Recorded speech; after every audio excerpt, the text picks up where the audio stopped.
Bienvenidos a un nuevo episodio de Micromundos. Mi nombre es Martín Pitón y si es la primera vez que estás por acá, como digo siempre, cuando empezamos cada uno de nuestros episodios, quédate hasta el final porque este es un podcast de actualidad. Y tal vez te guste y tal vez quieras probar un segundo, un tercero y hasta un cuarto. Bueno, podés encontrar todos nuestros episodios.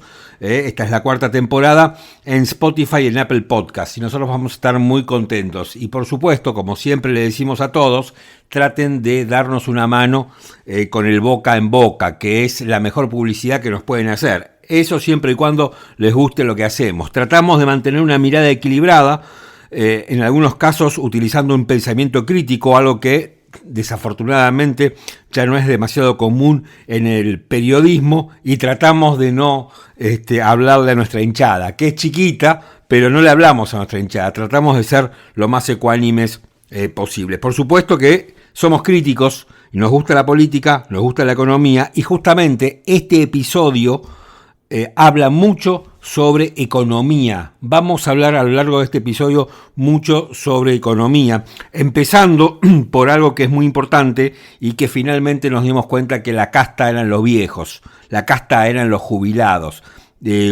A lo largo del episodio voy a explicar por qué creo esto, y nuestro invitado de la semana es Daniel Artana, economista jefe de Fiel, porque vamos a charlar con él tal vez el hito más importante desde el punto de vista político del gobierno en esta semana que acaba de concluir, que es la presentación del primer proyecto de presupuesto del presidente Javier Milei. Es el primer proyecto de presupuesto que presenta Milei, y me parece que ahí, como pasa con cualquier proyecto de presupuesto, lo que estamos viendo es un mapa de la Argentina. Lo que estamos viendo es el país que el gobierno, y en especial el presidente, tiene en la cabeza. Entonces, por eso me parece que va a ser interesante analizar al menos los rasgos principales de ese proyecto con un tipo equilibrado, ortodoxo, como es Daniel Artana, economista jefe de Fiel. Bueno, para aquellos que es la primera vez que andan por acá y para aquellos que son asiduos escuchas de este podcast, les cuento y les recuerdo que aquellos que tengan ganas y aquellos que puedan, en estos tiempos tan difíciles, pueden donar, pueden ensobrarnos, invitándonos con un cafecito. El link está en la descripción del episodio y nosotros vamos a estar muy contentos que nos ayuden a financiar este emprendimiento que es completamente artesanal y que simplemente lo hacemos por gusto, simplemente lo hacemos por vocación. Si pueden, si tienen ganas, nos invitan con un cafecito. Y ahora vamos con las voces de la semana. Por eso vetamos el proyecto de aumento del gasto público que sancionó este Congreso, y por eso vetaremos todos los proyectos que atenten contra el equilibrio fiscal. Y hacemos esto porque no vamos a ser cómplices de estafar al pueblo argentino para adoptar una medida populista. El único contexto en el que aceptaremos discutir el aumento de un gasto es cuando el pedido venga con una expresa explicación de qué partida hay que reducir para cubrirlo. Si no es así, será vetado. Esto, que debería ser una verdad de perogrullo, parece un sacrilegio dicho en esta casa, lugar de donde han salido la totalidad de las medidas populistas que han arruinado este país. No, yo no lo vivo como una fiesta. Digo, vos me estás preguntando si yo ayer fui a una fiesta. Sí. Yo fui ayer a una reunión de trabajo. Yo ayer fui a una reunión de trabajo. Me parece que es positivo tener una reunión de trabajo entre bloques que vienen trabajando juntos. Sí, la verdad es que sí. Y yo los veo y la verdad que me da vergüenza que vayan a celebrar que no les dieron 18.000 pesos por mes a los jubilados. Ayer, ¿cuánto dicen que pagó cada uno en esta puesta en escena? 20.000 pesos. Sí. Bueno, eso es lo que les negaron a los jubilados. Para mí, y hacen mal los cálculos, fue el cubierto más caro de la historia. El cubierto más caro de la historia porque le negaron 3 kilos de carne picada por mes a 6 millones de jubilados y se fueron a comer un asado.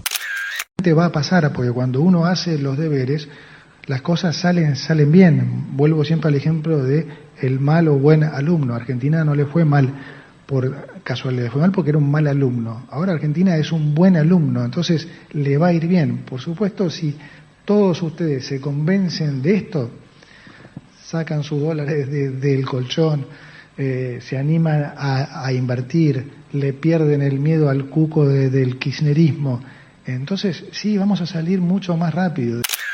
Ellos llevaron a la ley Bases una lista de empresas que fue excluida en una negociación a Aerolíneas Argentinas. Inmediatamente después dijeron que iban a insistir con la privatización, y ahora vemos claramente que hay un objetivo político atrás de este conflicto, donde no hay ninguna mesa de negociación, donde las autoridades del Ministerio de Trabajo nos aplicaron una conciliación obligatoria y nunca jamás nos llamaron a ninguna reunión, que es la función del Ministerio, buscar arrimar posiciones. No tuvimos ninguna oferta superadora ni tenemos ningún canal de diálogo. En virtud de los persistentes paros convocados por el gremio que conduce Viró y compañía, que afectaron a cerca de 40.000 pasajeros, el Gobierno Nacional ha iniciado conversaciones con varias empresas privadas latinoamericanas para que se hagan cargo finalmente de la operación de Aerolíneas Argentinas, en caso, por supuesto, que las extorsiones que están recibiendo los argentinos con este tipo de medidas continúen. Los pilotos pueden viajar ellos y sus familiares en clase ejecutiva, con una particularidad: si no hay pasaje disponible para que viajen gratuitamente en clase ejecutiva, los 3 días posteriores o los 3 días anteriores a que solicitan viajar, la empresa está obligada a bajar de ese vuelo a alguien que efectivamente haya pagado el pasaje para que puedan volar él o alguno de sus familiares. Esto le cuesta a Aerolíneas Argentinas, o sea, a todos los argentinos, nos cuesta cerca de 20.000 millones de pesos por año en estos pasajes. Les recordamos también que los pilotos ganan entre 3 y 20 millones de pesos por mes, que tienen un remis a disposición para ir y venir desde sus casas, tiempo de viaje que también se les computa como tiempo trabajado. Este traslado en remis representa cerca de 1.000 millones de pesos por mes. Repito, 1.000 millones de pesos en remises que pagamos todos los argentinos por mes. Hace 12 años el virus QK12 comenzó con la destrucción argentina. No solo destruyó cuerpos, destruyó mentes. Los infectados perdieron toda capacidad de pensar por sí mismos, atrapados en una ceguera que los consumió por completo. Muchos eligieron infectarse con el virus solo por conveniencia y a cambio de beneficios. Otros nacieron sin futuro, condenados desde el inicio a una vida vacía. El país se sumió en el caos, caminando sin rumbo y persiguiendo ideales que los llevaron a la ruina.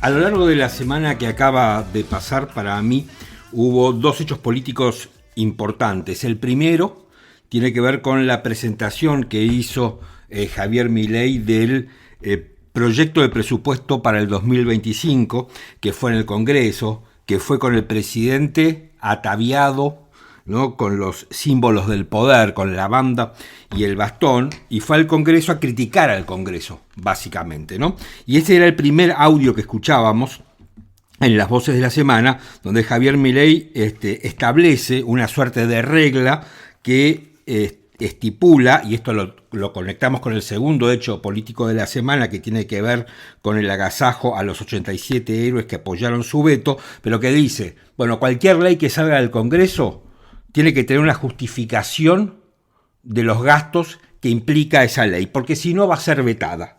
Yo le diría al presidente que esta regla está muy bien, y que él podría empezar a dar el ejemplo, ¿no? Por ejemplo, no sabemos qué partida se redujo para la compra de aviones F-16, que había sido aprobada por el kirchnerismo, en un país que además no tiene hipótesis de conflicto, que sería compramos aviones de guerra para luchar contra nadie.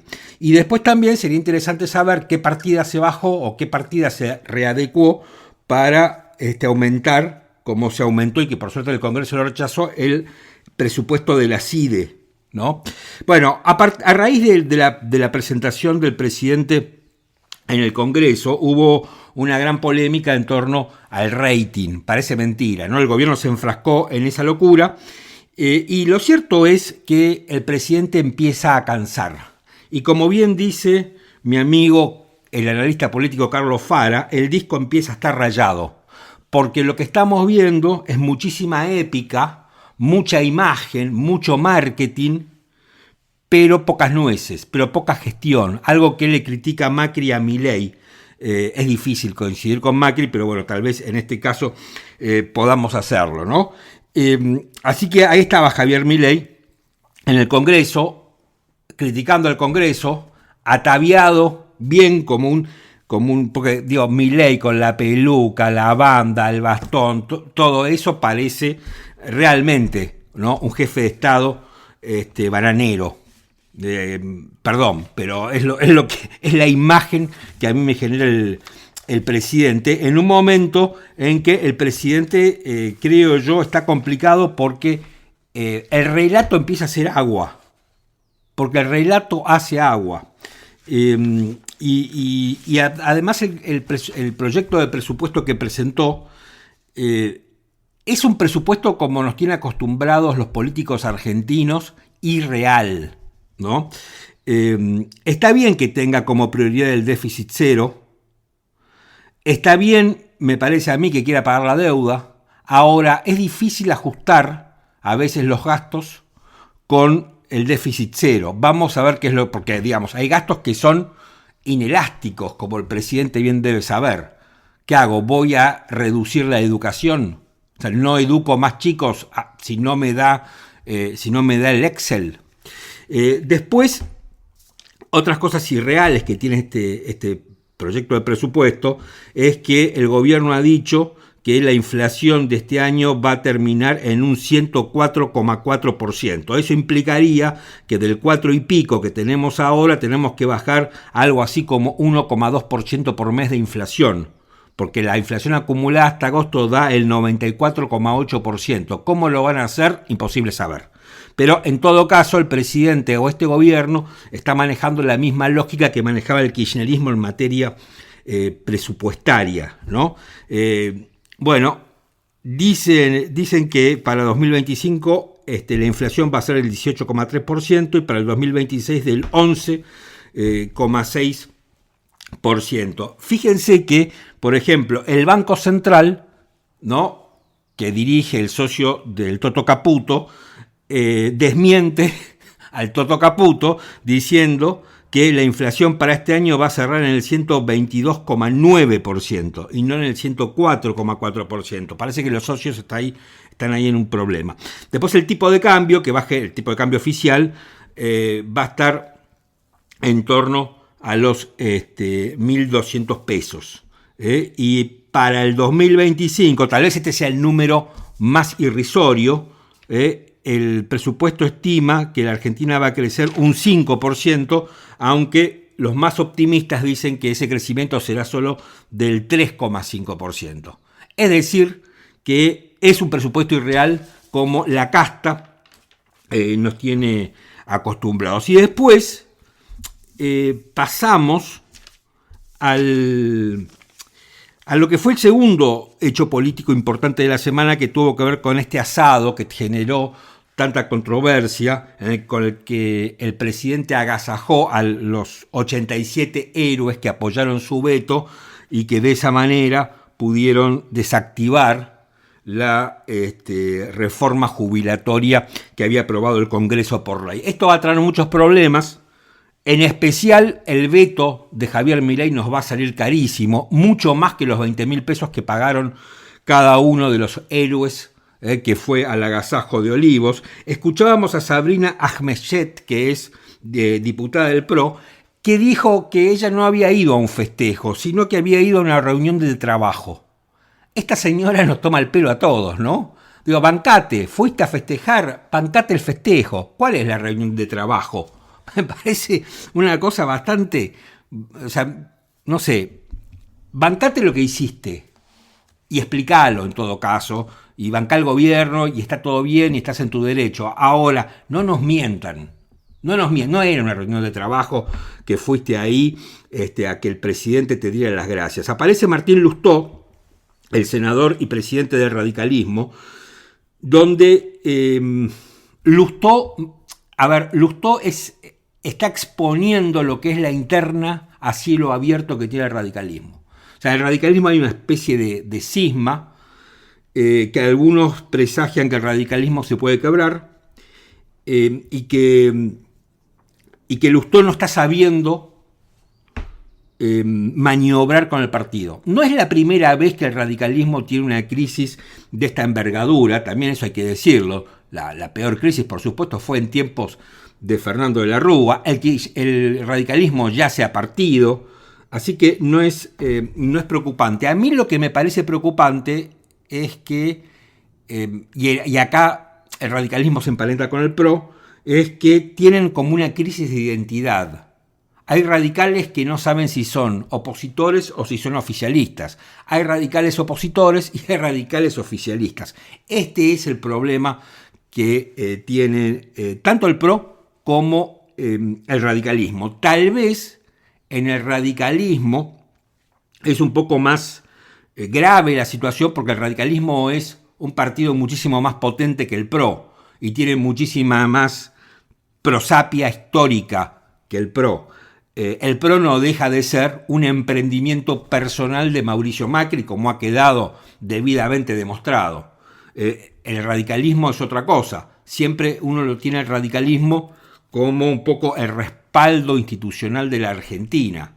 Claro, la política argentina está en reseteo, el radicalismo también lo está y vamos a ver qué pasa. Lo cierto es que ni Martín Lustó, ni Rodrigo de Loredo, ni el resto de los dirigentes radicales está pudiendo gobernar el partido, ¿no? Y darle una identidad propia. Eso es lo que está pasando, y a mí eso es lo que me parece muchísimo más grave, más allá de apoyar o no apoyar al gobierno.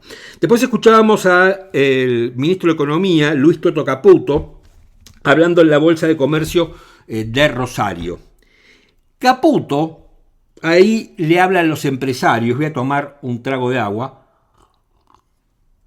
Caputo le habla a los empresarios, y yo diría que en la línea de José Rolandi, la semana pasada, en las voces de la semana poníamos un audio de José Rolandi, que es el segundo de Guillermo Francos en la jefatura de gabinete. Rolandi le pedía a los empresarios, por favor, inviertan, porque si no esto se cae. Nosotros ya hicimos nuestra parte, decía Rolandi, y ahora a ustedes les toca invertir.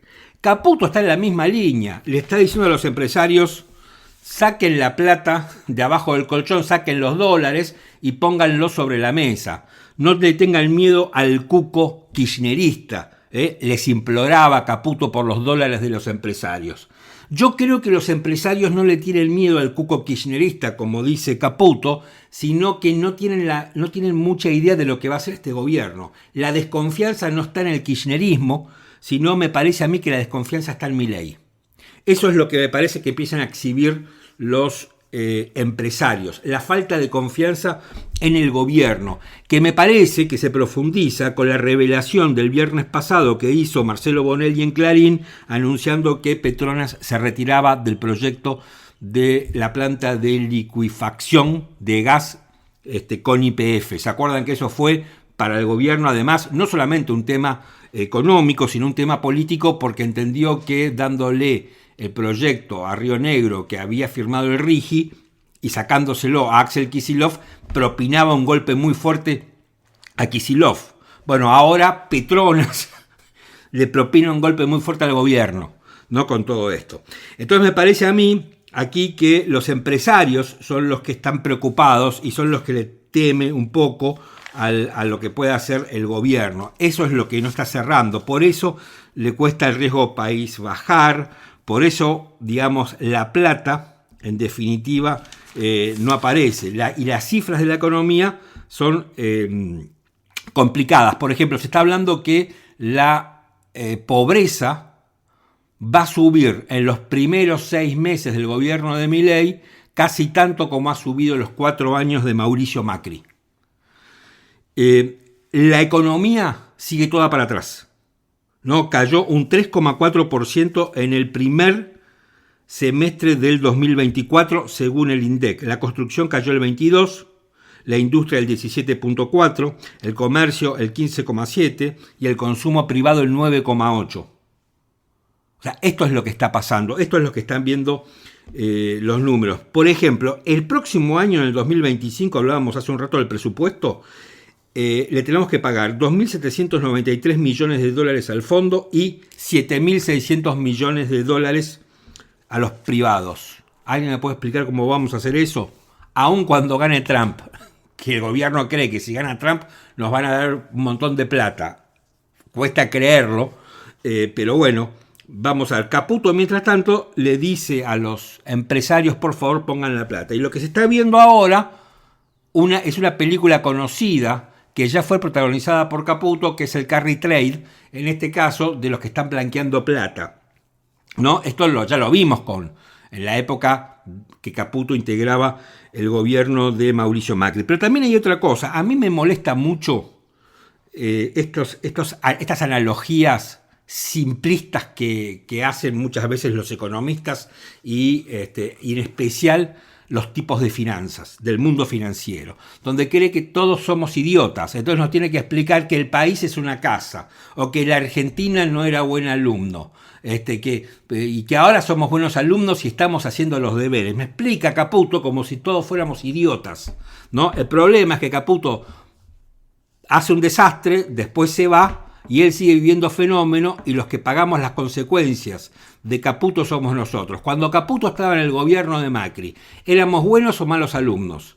¿Hacíamos o no hacíamos los deberes? Porque hasta donde tengo entendido, el fondo no lo quería para nada a Caputo. En la época de Menem, el fondo nos decía que éramos buenísimos alumnos. ¿Qué pasó después? Así que no sé si ser buen alumno nos lleva a algún lugar mejor del que estamos. ¿Qué es ser buen alumno? ¿No? Habría que preguntarse también. Bien, después tenemos dos audios más, ¿no? Entre la polémica que hay en torno de Aerolíneas Argentinas. Primero lo escuchábamos a Pablo Viró, que es el sindicalista representante de los pilotos, el señor de los cielos lo podríamos apodar, o el Moyano del aire, para algunos que le gustan los sobrenombres. Y después Manuel Adorni, que explicaba que la Argentina está hablando con otras aerolíneas de América Latina para ceder la operación de Aerolíneas Argentinas. A ver, varias cosas. La primera, con aerolíneas parece que nunca podemos encontrar una fórmula que funcione. Aerolínea fue privatizado y fue un desastre, Aerolínea es estatal y es un desastre. Tal vez habría que preguntarse si tenemos que tener aerolíneas. Yo me acuerdo cuando Pepe Mujica, estoy hablando de Pepe Mujica, no estoy hablando de Milei, de Pepe Mujica, cuando dijo, bueno, vamos a tratar de vender Pluna, la vamos a privatizar, dijo Pepe Mujica. Ahora, si nadie la quiere, la cerramos.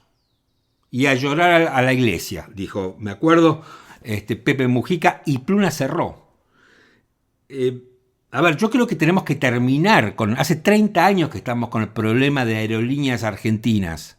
Desde la época de Menem, y el tema no podemos encontrarle la vuelta. Y Aerolíneas Argentinas es una empresa que cobra pasajes caros, es una empresa que aparentemente es muy buena, con una muy buena calidad de profesionales. Me parece a mí que ha sido muy mal administrada por sucesivos gobiernos. Creo que en algún momento podría haber estado mejor administrada en la época de Mauricio Macri, cuando pusieron a esta mujer, Costantini me parece que se llamaba de apellido, que podría haber hecho las cosas bien, y la echaron por una interna que tuvo con Dietrich, que era ministro de Transporte. Gisela Costantini, me sale, pero no sé si es el nombre, no lo recuerdo. Isela Costantini, ahí está, ahí me acordé. Bueno, decían que era muy buena, que había podido domesticar a los gremios. Ahora los gremios están en pie de guerra. Está Pablo Viró con todo, diciendo, bueno, en realidad el gobierno se había comprometido a excluir de una lista de empresas privatizables a Aerolíneas Argentinas, finalmente para aprobar la ley bases, pero después hizo trampa y las volvió a meter. Y Adorni, muy hábil, me parece a mí, dice, bueno, estamos en esto, estamos hablando con otras aerolíneas de América Latina para hacer la operación, no sé qué querrá decir eso, y después dice, Adorni empieza a explicar los privilegios que tienen los pilotos liderados por Viró. Claro, y es la nueva casta. Es una casta. Está explicando Adorni lo que es una casta. Y en rigor de verdad parece un poco mucho los privilegios que tienen, ¿no? Como que sus familias viajen una vez por año en clase business y que se priorice a los familiares de los pilotos viajar en business que a los pasajeros que pagan el pasaje. Da la impresión que es un poco mucho, ¿no? El privilegio que tiene esta gente, pero me parece que sería bueno encontrar la vuelta a Aerolíneas Argentinas. Y la otra cosa es, tenemos que tener una línea de bandera. ¿En qué nos beneficia? ¿En qué nos está beneficiando Aerolíneas? No podemos encontrar otra fórmula para fortalecer la conectividad de la Argentina. Yo creo que tendremos que buscar por allí alguna fórmula que nos ayude. No sé si esto implica que metamos 15 líneas aéreas low cost y que vayan a los lugares más atractivos. No sé cómo sería, pero tampoco Aerolíneas es una línea de fomento.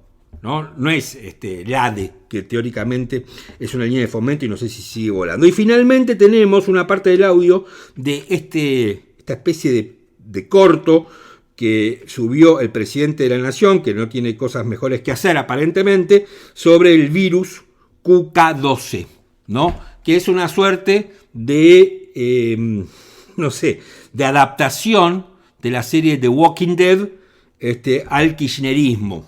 Un delirio, ¿no? Donde uno lo ve a Cristina Fernández de Kirchner, a Máximo, todos caracterizados como personajes de Walking Dead, a Massa, a Alberto Fernández, y bueno, cuando llega la esperanza, ¿no? Llega un león. Y lo que está pasando, me parece a mí, es que el kirchnerismo puede ser de Walking Dead, pero el presidente tendría que darse cuenta que el kirchnerismo, siempre que estuvo en el poder gracias al voto de la gente, y que mucha de esa gente, después que el kirchnerismo hizo un desastre, lo votó a él, ¿no?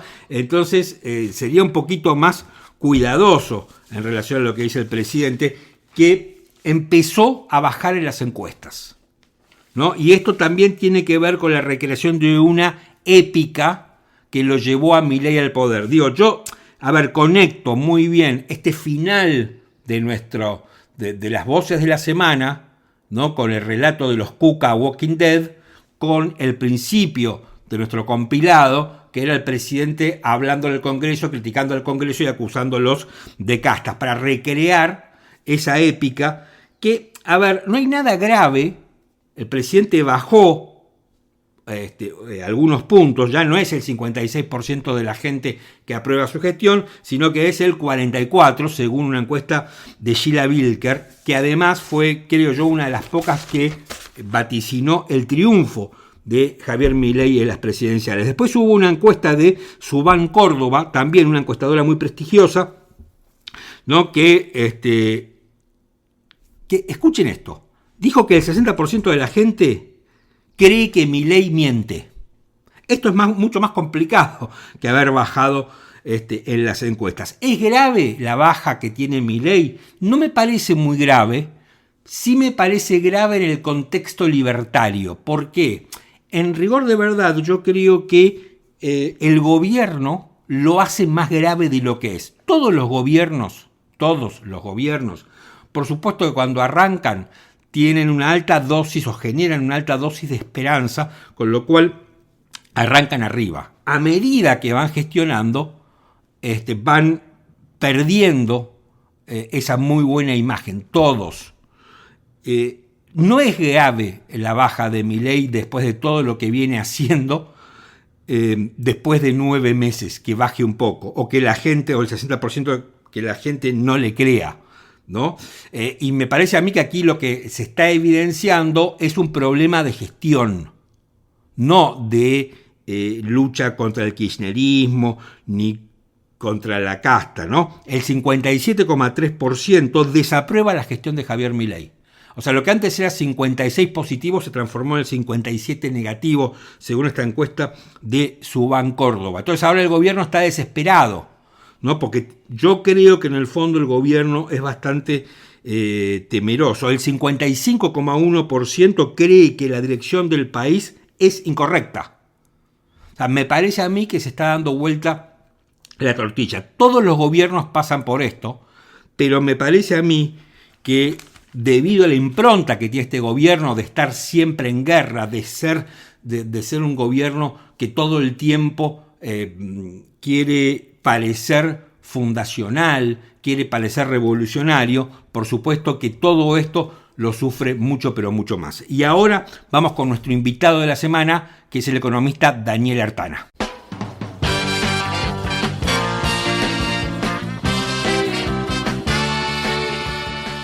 La semana que acaba de pasar, el presidente Javier Milei presentó su primer presupuesto de cara al 2025. El presupuesto que tenemos ahora en el 2024 es una prórroga del último que había presentado Sergio Massa en el 2023. Y vamos a algunos economistas y analistas han dicho que este presupuesto es un poco ambicioso y que tiene algunas inconsistencias. Vamos a charlar todo esto con Daniel Artana, que como ustedes saben es economista jefe de Fiel y tiene la gentileza de atendernos. Hola Daniel, ¿cómo estás? Hola, ¿cómo te va, Martín? Bien, gracias por atenderme. Bueno, en una primera mirada general, ¿qué nos cuál sea tu análisis sobre el presupuesto? Yo diría que las novedades que se anunciaron es esta regla que asegura el equilibrio fiscal, que si los recursos no alcanzan van a ajustar algún gasto. Uh-huh. La segunda novedad, yo diría importante, es que el gobierno propone mantener el gasto público nacional en el mismo nivel respecto del PBI que el año actual, año que ha tenido una baja del gasto de como 5 puntos. Entonces es consolidar ese gasto bajo con algunas cosas que suben un poquito, por ejemplo, siempre medido un porcentaje del PBI, jubilaciones y salarios públicos de la parte nacional, uh-huh. Y cosas que se espera que sigan bajando, por ejemplo, el déficit de empresas públicas, los subsidios a la energía. Así que ahí tenés una primera señal, digamos. Vamos a tener equilibrio fiscal a lo que dé, y segundo, el gasto no va a bajar más, pero después de la baja que hicimos tampoco va a rebotar. Uh-huh. Después tenés, como en todo presupuesto, supuestos macroeconómicos. Los supuestos macroeconómicos, a mi juicio, son un poco optimistas. Uh-huh. Eso por ejemplo, lo que hace el crecimiento. Optimistas en el sentido de que está previsto un crecimiento para el año que viene que me parece un poquito alto, ¿no? Uh-huh. O sea, 5%, nosotros calculamos que va a estar entre 3,5 y 4%, y tiene previsto una inflación más baja, no solamente para el año que viene, que está previsto 18%, sino también para este año. Y la de este año no se va a dar, porque necesitarías que, suponiendo que septiembre esté en 3 y pico, necesitaría después que sea 1 y pico por ciento, claro, en octubre, noviembre y diciembre, cosa que no va a ocurrir. Y esto en realidad lo que hace, si la nominalidad es más alta, tanto este año como el que viene, que el gobierno va a cumplir con las metas de ingresos, porque acuérdate que los presupuestos se hacen en pesos, uh-huh. Pero sí puede ser que ahí tengas una reducción adicional del gasto ajustado por inflación, porque si el Congreso le vota estos límites de gasto que ha propuesto el Poder Ejecutivo, lo único que después podés corregir son las partidas que se actualizan automáticamente, por ejemplo, jubilaciones, pero el resto no. Entonces vas a terminar por ahí teniendo en porcentaje del PBI un gasto más bajo que el que han presupuestado. Nada más que simplemente porque el PBI nominal va a ser más alto del que prevén, porque va a haber más inflación de la que prevén, porque la base ya de este año está subestimada. Uh-huh. ¿Eso es una suerte de trampa que se hace como se hizo? No, yo diría que, a ver, la verdad que no sé lo de este año. A ver, los supuestos son supuestos y como tales los gobiernos tienden a ser optimistas. Y como uno sabe que tienden a ser optimistas, uno después dice, vos mirás, el consenso del REM dice que la inflación para el año que viene va a ser 38, si no recuerdo mal, nosotros creo que tenemos 35, pero si el gobierno hubiera puesto 40, estaríamos todos diciendo que la inflación va a ser 50. Entonces también hay como un juego medio ahí nocivo que se ha generado por muchos años de hacer presupuestos optimistas. Vos me decís, ¿es grotescamente optimista? No, pero es optimista. Yo creo que no va a dar la inflación 18 el año que viene, va a ser un poco más alta. Y la inflación este año va a ser seguro más alta que la que han puesto en el presupuesto. Con esta nueva regla que vos hacías mención al principio, ¿no? Donde, sí, haces, digamos, pones el foco en el equilibrio fiscal, en el pago de la deuda, tenés que hacer un análisis mucho más, diría yo, exhaustivo y fino para saber si no te dan los números en dónde cortás, o vas a seguir cortando por los jubilados, porque me parece que ahí entra el bisturino en la motosierra. Jubilados no, porque tienen la cláusula de ajuste automática, eso sabés que no va a ajustar. Lo que ajusta es, y lo aclararon, el gasto discrecional, que es el que no tiene cláusulas de ajuste automática. Que te diría que es todo el resto. Lo que pasa es que con los empleados públicos tenés la discusión de paritarias, y en el resto es donde tenés el espacio para recortar.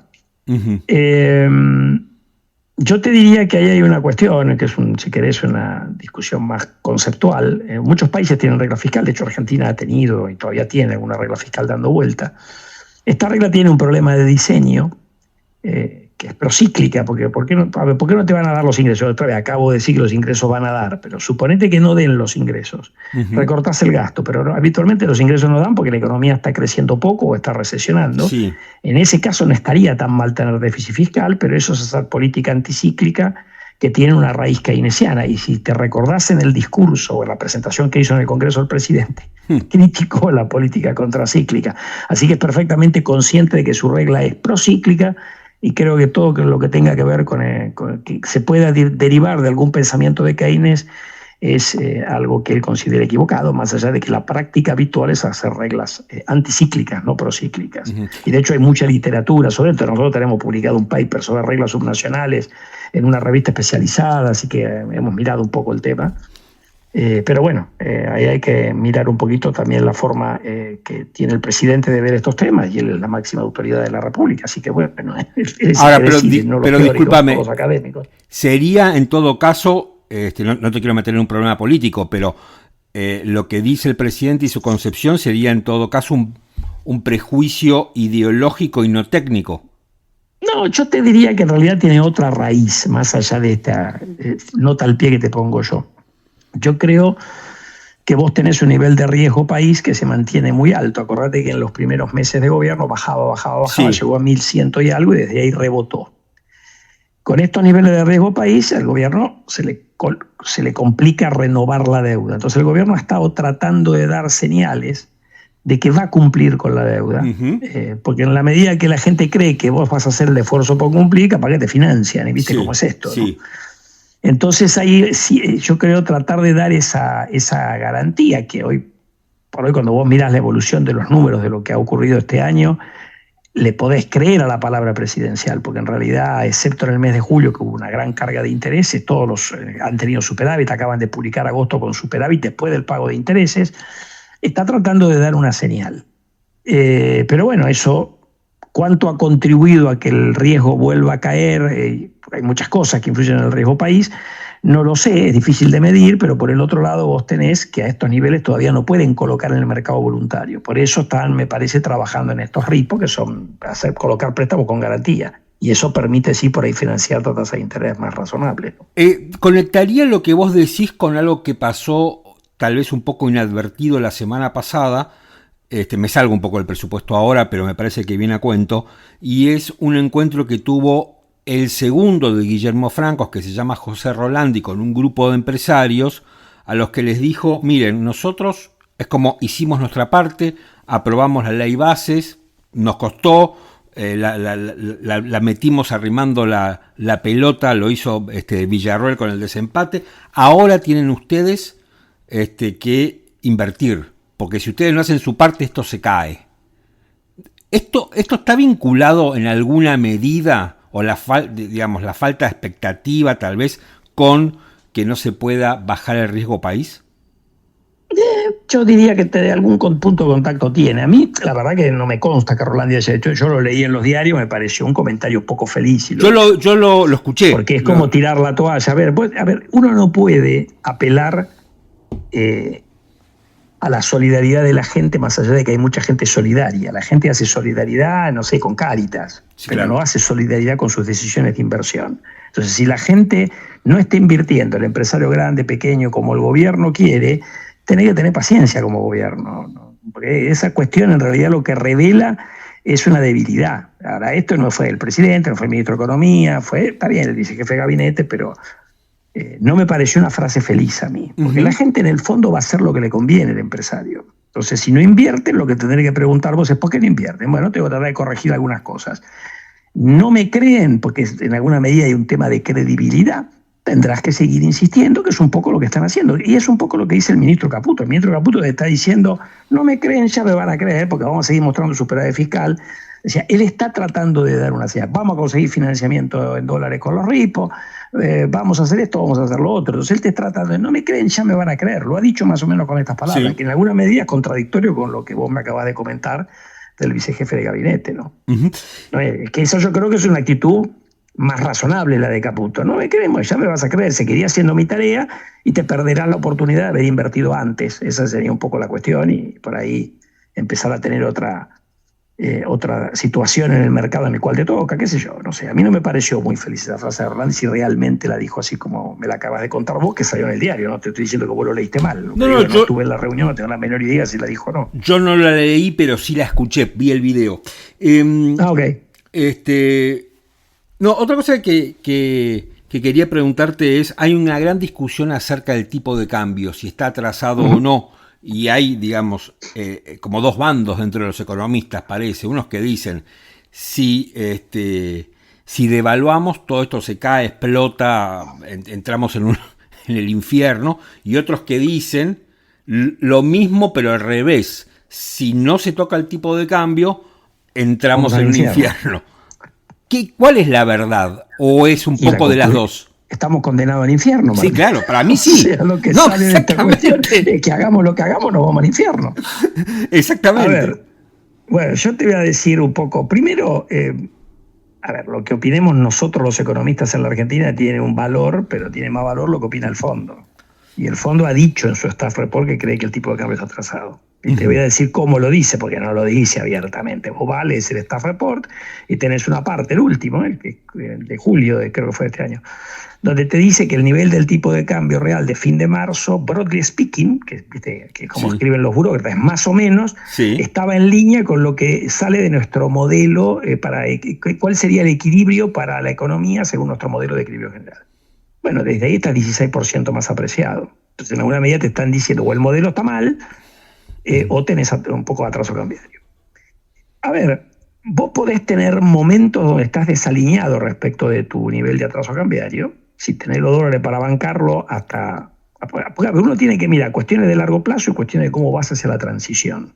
Sí. Entonces, uno por ahí dice, mira, la convertibilidad valor de dólar era alrededor de 7.50 al final de la convertibilidad. Hemos tenido final de Cristina con 800. Hoy tenés un tipo de cambio oficial más cerca de 1.000 y además tenés el blend para los exportadores y todavía un impuesto país adicional a la protección para los importadores. Entonces estás con un dólar de 1.000 y moneditas contra... Entonces decís, bueno, si me comparo no estoy en los más atrasados de la historia. Ahora tenés una economía que heredaron con reserva neta negativa, con desequilibrio por todos lados. Por ahí hubiera sido más prudente tratar de transitar desde una economía... si querés, de prebendaria hacia una economía más orientada por el mercado con un tipo de cambio real más alto. Porque uno tiene que mirar la cuestión monetaria y también tiene que mirar el aspecto real. Vos empezás a tener industriales que te dicen, y a mí se me complica. Sí. Entonces, ¿qué pasa? Se te complica. Bueno, hacé los deberes, pero los deberes, por más que los haga, todas las reformas que están haciendo, Sturzenegger y Milei, no es que tiene un impacto inmediato en los costos. Me van bajando algunas cosas, entonces te dice, esta es una economía que no tiene la productividad ni los niveles de eficiencia que tiene el resto del mundo. ¿Qué me pedís? ¿Que en 8 meses me convierta, no sé, tan productivo como una empresa alemana? Bueno, todavía estoy acá. Tengo las leyes laborales en Argentina que las han cambiado, pero está cuestionado. Tengo todavía regulaciones, tengo todavía ineficiencias. Bueno, entonces, de los dos lados tenés un poco de verdad. Ahora, si te conseguís los dólares, vos podés aguantar. ¿Entendés? Sí. Aunque esté un poco atrasado el tipo de cambio, porque tampoco es que estás en un nivel de atraso cambiario, si es que realmente el fondo tiene razón. Entonces la cuestión pasa, independientemente de la discusión de economistas, si el gobierno va a conseguir el financiamiento en dólares, no lo va a conseguir. Porque si tiene que ir a golpearle la puerta al fondo, te están esperando, ya te dijeron, mira, el nivel de tipo de cambio mucho no me gusta el dólar blend, no me gusta el impuesto país. Cuando combinás esa ensalada de cosas, te están diciendo que tenés que devolver el oficial, ¿o no? O lo estoy entendiendo mal. Sí, entonces, no, lo estás entendiendo bien. Entonces, si te conseguís la plata sin necesidad de ir al fondo, bueno, podrás tener más libertad de hacer lo que querés. Si no, vas a tener que negociar. Entonces ahí se verá. Yo creo que el gobierno está haciendo un esfuerzo, en parte con el blanqueo, en parte con el RIGI, de tratar de conseguir dólares para la economía. Ellos tienen los pesos, los saldrán a comprar. Y después tenés el tesoro, me refiero, ¿no? Y después tenés la posibilidad de conseguir algún financiamiento con estos ricos. Y ahí se juega un poco la carta. Después tenés que conseguir que te sigan prestando plata al Banco Mundial, el BID, que eso normalmente ocurre, patear otra vez el swap con los chinos, que el año que viene vencen 3.000 millones. Porque tenés una situación donde se esperaba. Vos fíjate que el gobierno probablemente no cumpla la meta de reservas netas que tenía prevista para septiembre y para diciembre. Sí. Entonces empezás a tener algunas señales. ¿Te van a dar un waiver? Seguramente te van a dar un waiver, pero tenés algunas señales que están sugiriendo de que tenés un temita cambiario. Y si tenías alguna duda en esto, cuando uno discutía esto, bueno, además tuviste un shock de caída de precios de commodities agrícolas que te va a costar exportaciones. Por eso también entonces, es un poco... Que a mí me mete ruido. Ahora, ayer tuvimos una noticia buena para Argentina. Ayer, cuando Powell bajó la tasa de interés y anunció más baja de tasa de interés, te está dando vas a tener un ambiente externo por ahí mejor del que teníamos hasta ahora con tasa de interés más alta, ¿no? Ahora eso, si te va a dar el espacio que necesitas, bueno, esa cosa a veces lleva tiempo hasta que se materializa en precios. Y además de las commodities agrícolas ha caído el precio del petróleo, que ahora nosotros somos exportadores de petróleo, lo cual tenés un shock externo de cierta magnitud. Eso es lo que a mí me mete duda, porque si no hubiera estado eso, hubiéramos tenido los precios previos a cuando asumió Milei para la soja, para el trigo, para el maíz, yo te diría que el programa del gobierno tenía muchas chances de prosperar sin necesidad de ir a pedir el plata al fondo. Pero se les complicó, y la complicación viene de ahí, si me preguntas a mí. Daniel, que el mundo no te sonríe. Estamos hablando con Daniel Artana de Fiel. Ahora, la economía no termina por arrancar. Y rebotó un poquito, tocó fondo en algún momento y rebotó. Tuviste datos buenos de industria en julio, subiendo fuerte contra junio ajustado por estacionalidad. Construcción lleva 4 meses de recuperación. Has recuperado venta de autos, tanto mayorista como minorista. Después tenés idas y venidas, ya no es generalizado. Te han rebotado los ingresos, le han ganado un poco, han recuperado un poco del terreno perdido, salarios y jubilaciones, un poco, no te estoy hablando, pero bueno, es como que te rebotó en consecuencia la confianza del consumidor, también no es que volviste a los niveles. O sea, no es lo que más te preocupa. Pero no estás en el peor momento, peor momento de actividad fue en algún momento al final del primer trimestre, al principio del segundo. Por eso digo, hoy cuando haces un análisis, eso no te saca el sueño. No, porque además, yo también lo que digo en uno tiene que... ¿cuál era la opción? Porque obviamente que los niveles de actividad que tenemos no son agradables. Y no está bueno el desempleo que tenemos, no está bueno los niveles de pobreza. Pero ¿cuál era la opción? El gobierno, en alguna medida, tiene el diagnóstico, y creo que lo vamos a compartir, de que Argentina necesita bajar la inflación a un nivel normal. Sí. En la Argentina, como el gobierno no tiene financiamiento voluntario importante, el gobierno anterior cerraba la brecha dándole la maquinita. Y la maquinita te llevó una inflación de 12% mensual. Massa se va con una inflación de 12% mensual como ministro de Economía. ¿Okay? Entonces vos, si no vas a tener financiamiento, lo que tenés que hacer o tolerás que la inflación siga siendo alta o le metés mano a la cuestión fiscal. Y ellos decidieron ir con un programa de shock en materia fiscal. Cuando vos haces un programa de shock en materia fiscal, normalmente vas a agravar un poco el nivel de actividad, si querés mirado de la óptica keynesiana de la vida. Sí. Pero bueno, eso era como que era un daño colateral, que uno, para evitarlo, hubiera necesitado o financiamiento o quizás hubiera necesitado ir un poco más despacio en la baja de la inflación y mantener el tipo de cambio un poco más alto, pero ahí lo hubiéramos estado criticando al gobierno porque la inflación por ahí en vez de ser 4 era 6 o 7. ¿Me entiendes? Claro. Entonces, esa elección de por dónde vas no es una elección fácil. Y yo tampoco digo que había una alternativa tan clara a lo que hizo el gobierno. Yo creo que mucha opción a ir de shock no tenía, porque lo que te dicen es, ¿por qué no lo hacen gradual? Conseguime el financiamiento, te diría yo. ¿De dónde sacas el financiamiento? O le vamos a seguir dando a la maquinita. Y después tenés cuestiones que están en el ADN, me parece, del presidente. La maquinita no la quiere usar, punto. ¿Es sano eso? Sí. ¿Podía haberla usado en algún momento? Bueno, por ahí, pero siempre jugás ahí haciendo una cosa que te va a traer un dolor de cabeza. Entonces, visto en esa perspectiva, Y obviamente que el desempeño de la economía este año no fue bueno. Todavía sigue teniendo una inflación muy alta, va a dar 120% el año, la economía va a caer. Pero ¿cuál era la opción? ¿Me entendés? Porque le dejaron, no una papa caliente, como yo que le a un colega tuyo, toda la verdulería incendiada. Y sí, es verdad. Reservan 13.000 palos negativas, todo distorsionado los precios relativos, déficit fiscal, inflación de 12 mensual, déficit cuasi fiscal. Era una situación bastante delicada desde el punto de vista macroeconómico. Después si no íbamos a ir a la I, pero no, bueno, eso es una cuestión que es entrar en la discusión política que a mí no me compete. Ahora, digamos, los recortes, las licuaciones, las motosierras, ¿se pudieran haber hecho de una forma más racional? Porque también, no te quiero meter en esto tampoco porque no es tu tema, pero si vos empezás a tener un problema social serio, mientras tanto ahora la gente aguanta, pero si vos tenés un problema social serio, cualquier programa se pone en riesgo, me parece. Sí, claro. Ahora, el gobierno en realidad, si ha habido una partida que ajustó por arriba de la inflación, fueron las asignaciones familiares.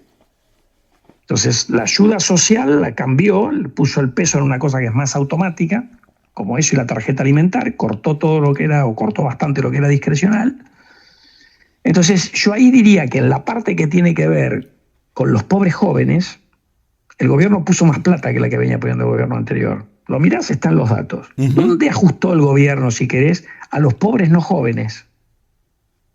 Okay. Porque las jubilaciones han pedido poder adquisitivo. Sí. Cosa que venía ocurriendo ya con el gobierno anterior. Sí, creo que habían perdido el 30%, ¿no? Con el Massa. Creo que con Massa habían perdido el 30%. Bueno, depende cómo hagas la comparación, porque vos tenés la mínima, la compensaban un poco con los bonos, pero la jubilación media, y vos acordate que la gente que aportó en general está por arriba de la mínima, y por ahí está un poco por arriba de la mínima. Bueno, a eso los hiciste puré. A los que están más arriba, más. Entonces, la jubilación media cayó un montón en la gestión de Alberto Fernández, cayó en el primer trimestre con Milei y de ahí recuperó. Si vos comparás con noviembre, la jubilación media está 5% arriba de lo que le dejaron el mes anterior asumida, Milei. La media, la mínima está un poquito por abajo, las otras han recuperado un poco más. Por el tema de los bonos, ¿no? Entonces ahí tenés una discusión y ahí, bueno, la pregunta es, ¿se podía haber hecho distinto? Bueno, había que haber visto qué otro gasto hubieras podido cortar, porque recortaron a prácticamente nada la inversión pública, bajaron los subsidios. ¿Podían bajar más fuerte los subsidios? Podían. Hubiéramos tenido tarifas más altas de luz y de gas. Entonces, lo pagaban menos uno, lo pagaban más otros. En el fondo, lo que uno tiene que mirar es que el Estado redistribuye plata entre particulares. Sí, claro. Entonces, después está el argumento, me lo podías saber, me estás bajando el impuesto a los bienes personales. Bueno, ponele 0,2 se lo trae el PBI. No te alcanza para una compensación. Independientemente de la discusión de que no le cobramos a los ricos y toda una cuestión política, no te da el número con bienes personales si no lo hubieras bajado a ver lo que van a bajar, digamos. Bueno, pero por ejemplo compensar. Pero por ejemplo decían que este último aumento de los jubilados que vetó el presidente representaba un 0,4% del PBI. Y ahí un poco compensabas con el tema. Porque además los que quieren compensar con bienes personales también quieren usar esa plata para mejorar el presupuesto universitario. Si quieren usar la plata varias veces, la aritmética no da, ¿viste? Yo escuché que muchos periodistas e incluso algunos economistas dicen, este es un gobierno que favorece a los ricos y que hace el ajuste sobre los débiles. ¿Es así? ¿Eso técnicamente o no? Yo diría, ¿O no se ve eso? Este es un gobierno que está bajando bienes personales y está subiendo el impuesto a las ganancias. Entonces, y ganancias, el incremento de ganancias que es sobre la clase media alta y alta en la Argentina, ¿okay? En realidad es progresivo. Lo de bienes personales es regresivo, pero el aumento de ganancias es más plata que la reducción de bienes personales. Entonces te diría que me parece que hay que ser un poquito más fina la cuenta. La segunda cuestión es, del lado del gasto, sí, vos podés decir, ahí tenés un problema, porque vos tenés un sistema previsional fundido. Sí. Y le diste 3 millones de jubilaciones mínimas, gente que no aportó, de los cuales quizás la mitad es pobre. Entonces vos ahí tenés un problema. Cuando una cosa, si hubieran dado una pensión o una ayuda social a los adultos mayores de bajos recursos, que era la idea original, Eso yo se lo escuché al subsecretario Contegrán en una reunión en el Banco Mundial. Es la idea original del gobierno que metió la primera moratoria, que fue el gobierno de Néstor Kirchner. Bueno, por alguna razón terminó siendo generalizado. Eso vos hubieras dicho, bueno, ahora, en realidad el gobierno podría ahora decir, voy a mirar, y además de lo que están haciendo con las tarifas, que tenés una segmentación por niveles de ingreso, voy a darle un bono diferencial, habrá que ver si se puede legalmente, a los jubilados que ganan la mínima, que son de bajos recursos. Eso lo podrían intentar hacer. Entonces, por ahí, te pasa que los jubilados, como estás hablando de 3 millones, si vos podés hacer la cuenta de jubilado, vos ponle que 1.000 pesos por mes, para 1,5 millones de jubilados, suponete que sean, o 2 millones de jubilados, son 2.000 millones por mes, son 26.000 al año, 1.000 pesos. O sea, pasa que la cantidad de jubilados hace que cualquier cosa acá cueste un montón de plata. Eso no quiere decir que no le tenés que prestar atención, pero bueno, quiero ponerlo en perspectiva. Pero no eran 370. Vos podés hacer, en realidad la baja de la inflación también va a ser progresiva, porque normalmente el impuesto inflacionario, y eso hay mediciones hechas en la Argentina, porque econometristas muy prestigiosos que te dicen que es muy regresivo el impuesto inflacionario. Entonces yo no estaría tan seguro de la regresividad de esta historia. Porque yo digo, tenés cosas del lado de los impuestos, sí, bajaron uno, subieron otro, como hablábamos recién. Del lado del gasto, reforzaste algunas partidas sociales, sí, perdieron los jubilados, después los compensaste un poquito, no mucho, pero los compensaste un poquito. Bueno, ahí hay que mirar y hacer una evaluación más completa que se puede hacer. Hay gente que se dedica a hacer esta cuestión del efecto distributivo de la política fiscal, ¿no? Daniel, ¿vos dirías que en términos generales, entonces, más allá de algunos problemas, más allá que el mundo no te sonríe, de algunos chisporroteos y discusiones con el Fondo Monetario, dirías que el rumbo es más o menos el correcto? Bueno, a ver, yo en materia fiscal, lograr el equilibrio, me he pasado la vida criticando que en la Argentina el déficit era muy alto para lo que se podía financiar. Obviamente que creo que era algo que había que hacer. Yo creo que en materia cambiaria monetaria tuvimos primero mucho ruido con algunas definiciones de que te llevaban a pensar que tenían en la cabeza que había que poner una política monetaria súper contractiva. Eso se ha venido corrigiendo. Te quedan las dudas en materia cambiaria. Yo otra vez escribí en febrero de este año, no me acuerdo si te lo dije en El Cronista, que yo hubiera ido, cuando ellos habían anunciado el crawling a 2% por mes por 1 o 2 meses, yo hubiera subido el ritmo del crawl, sabiendo que ibas a tener un poco más de inflación, pero yo hubiera tratado de que la apreciación que se te iba a dar después de una devaluación tan fuerte en el tipo de cambio fuera un poco más lento. Pero bueno, son opiniones. O sea, en la vida tenés que elegir. Otra vez, no es que era gratis lo que yo estaba proponiendo. Yo sabía que iba a tener un poco más de inflación. Ahora, el gobierno después tiene, si querés, hasta una obsesión con bajar la tasa de inflación, más de lo que ha bajado, y eso los puede llevar a correr algunos riesgos innecesarios. Bueno, ahí yo tengo 2 últimas preguntas. La primera sería, toda esta situación que tenemos ahora y la inflación al 4%, a partir de ahora es mucho más difícil bajarla, perforar lo que dicen muchos, ese piso del 4%. Yo creo que septiembre va a empezar con 3, pero independientemente de eso, les dio mal la lectura de agosto de la núcleo, que se fue para arriba, que venía dando un poquito de 4. Esa fue la mala noticia, no la general. Y vos tenés algo que te mete ruido. Todavía va a seguir habiendo recomposición de tarifas. ¿Cuánto? No sabemos, porque los costos del gas están bajando. Entonces, pero yo creo que va a seguir habiendo recomposición de tarifas. Está previsto en el presupuesto subir el impuesto a los combustibles, muy fuerte. Están pasando de una recaudación de 0,4 del PBI a 0,7. Eso te va a meter un poquito de ruido. Y vos tenés que, si tenés alguna recuperación de salarios reales, que también está metida, no sabemos cuánto, porque operan varias cosas, pero en la hipótesis de recaudación del sistema previsional, y en una economía, si crece 5, debería crecer el salario real, eso también te mete algún ruido, porque en el índice de precios vos también tenés servicios que son mano de obra intensivas. Y que cuando sube el valor de esos servicios, porque afortunadamente están recuperando los salarios, te pega. Entonces vos tenés algunos de correcciones de precios relativos que te van a meter ruido en la inflación y que van a hacer que estés por arriba del ritmo del crawl, que hoy es 2. Entonces vos, para perforar 2, tenés que bajar el ritmo del crawl. Entonces, mi impresión es que la inflación va a seguir bajando, porque tenés las cuentas fiscales ordenadas, tenés una economía que obviamente no está dinámica ni nada que se le parezca, tenés una situación monetaria, yo diría, relativamente prudente, pero tenés estas cuestiones que te van a hacer que te cueste llegar a 2 y piquito. Claro. Pero yo creo que si insisten, después esto puede ser una victoria a lo pirro, ¿no? Pero si insisten, la inflación va a seguir bajando. O sea, no vas a esto que no perforás. También en algún momento, viste, cuando empezaron dijeron no se podía perforar el 6 o el 7. Bueno, pasaron como un poste, ¿no?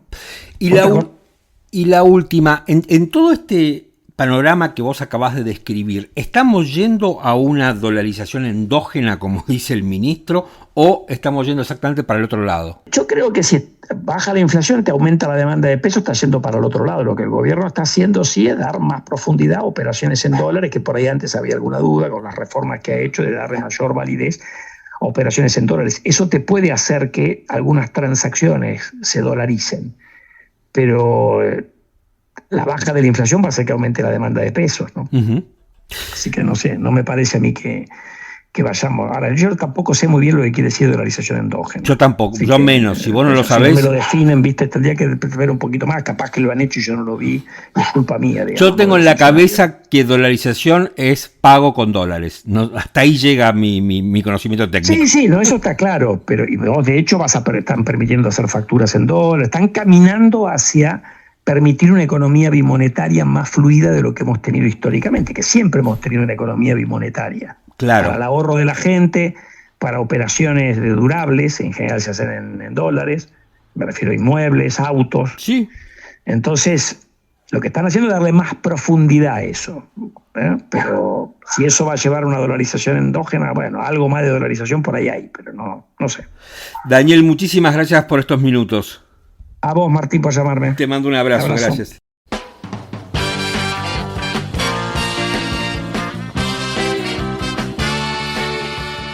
Estamos llegando al final de este episodio y por supuesto llegó el momento de las recomendaciones de cine y series.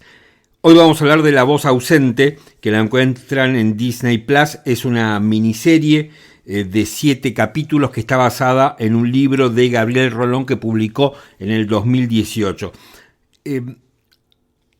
No es una gran miniserie, pero no es mala. Tiene, diría yo, críticas bastante dispares. Para mí se deja ver. No es una cosa espectacular, pero me parece que pueden pasar un buen rato si no tienen algo mucho mejor que ver. Como les decía, está basada en un libro de Gabriel Rolón y está protagonizada por Benjamín Vicuña, Jimena Accardi y Jasmine Stewart. Y también tiene una participación muy importante Susu Pecoraro, que como siempre está espectacular. Bueno, acá Benjamín Vicuña le da vida a un psicólogo, que es el licenciado Robiñot, y que empieza, a raíz del asesinato de su hermano, se involucra en la investigación de una serie de asesinatos, obra de un asesino en serie. Bueno, yo diría que en la Argentina mucho no se ha metido con los asesinos en serie. Vieron que en Estados Unidos prácticamente es un rubro de las series y de las películas, los asesinos en serie. No pasa lo mismo en Argentina, tal vez porque no tengamos asesinos en serie. Creo que hay alguno por allí dando vueltas, pero me refiero que hay uno dando vueltas que está preso, no está libre. Por las dudas digo, no se preocupen, nadie los va a agarrar.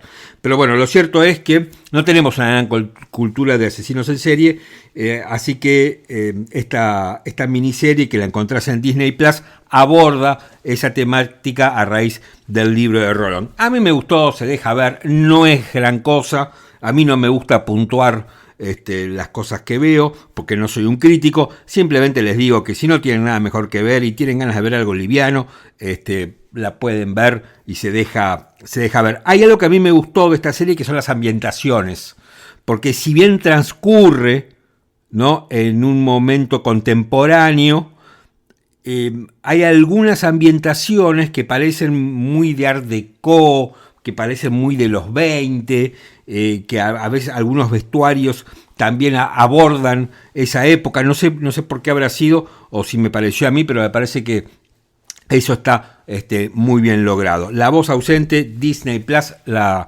pueden ver ahí. Bien, llegamos al final de este episodio, espero que les haya gustado. Si es la primera vez que estás por acá, danos otra oportunidad. Aunque si llegaste hasta acá, casi que sos de los nuestros, casi que sos un héroe. No te podemos invitar a comer un asado, pero bueno, cuando mejoren las cosas, tal vez sí. Una vez más, les digo que aquellos que quieran ensobrarnos, nos pueden invitar con un cafecito. El link está en la descripción del episodio. Mi nombre es Martín Pitón. Gracias por estar del otro lado. Nos reencontramos, si Dios quiere, la semana que viene.